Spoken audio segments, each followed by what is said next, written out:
Israel Hamas युद्ध को लेकर अमेरिका पर लगातार ऐसे आरोप लग रहे थे कि बाइडेन की सरकार ने मिडिल ईस्ट में इजराइल को बेलगाम छोड़ रखा है और इसी छूट की वजह से इजरायली सेना गाजा और लेबनान के भीतर दिन रात तबाही मच रही है।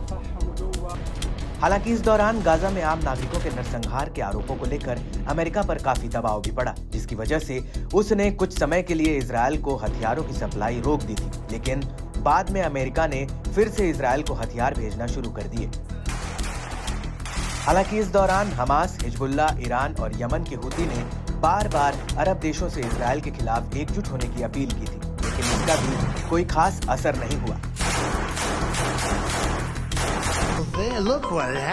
लेकिन जब अमेरिका में राष्ट्रपति चुनाव का आगाज हुआ तो ट्रंप ने वादा किया कि वो मिडिल ईस्ट और यूक्रेन में युद्ध खत्म करा देंगे और अब ट्रंप अमेरिका के 47वें राष्ट्रपति चुने गए हैं। वहीं दूसरी तरफ ट्रंप को लेकर यमन के हूती ने एक बहुत बड़ा ऐलान किया है। दरअसल हूती के मुखिया अब्दुल मलिक अल हूती ने ट्रंप की जीत को लेकर कहा कि अमेरिकी राष्ट्रपति लगातार इजरायली दुश्मन और उसकी परियोजना की सेवा में रहे हैं और अमेरिकी चुनाव के नतीजे गाजा को लेकर हमारी स्थिति में कोई बदलाव नहीं करेंगे। ना ही ट्रंप ना ही बाइडेन फिलिस्तीनी राज्य को लेकर हमारे कड़े समर्थन को रोक नहीं पाएंगे। ट्रंप चाहे जितना भी देशद्रोह भड़का ले, वो मुसलमानों को अपने अधीन नहीं कर पाएंगे।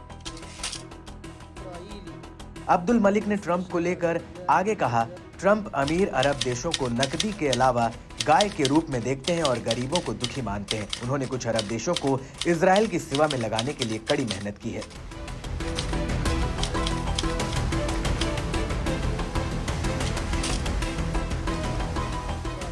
अब्दुल मलिक ने गाजा पर अरब और मुस्लिम देशों के रवैये को लेकर भी कटाक्ष किया है। उन्होंने अपने इसी बयान में कहा कि गाजा को लेकर अरब और मुस्लिम देशों ने कुछ नहीं किया। उनका रवैया उनके घोर नैतिक, मानवीय और धार्मिक दिवालियापन को दिखाता है। इजरायली सैनिक गाजा में निर्मम अत्याचार कर रहे हैं। इजरायल गाजा में भूखमरी फैलाकर गाजा के लोगों को अपने अधीन करना चाहता है, क्योंकि जंग के मैदान में वो फिलिस्तीनी लड़ाकों से हार गई है। गाजा के लड़ाकों ने इजरायली सेना को सैन्य स्तर पर बहुत बड़ा नुकसान पहुंचाया है। वहीं दूसरी तरफ अरब देशों को इजरायल के आतंकी चरित्र पर अभी भी विश्वास नहीं है कि वो गाजा में सभी तरह के भयावह अपराध कर चुका है। इजरायल की परियोजना पूरे मुस्लिम और अरब दुनिया को निशाना बनाती है। इजरायल पूरी तरह से पश्चिम एशियाई इलाके पर अपना धाक जमाना चाहता है।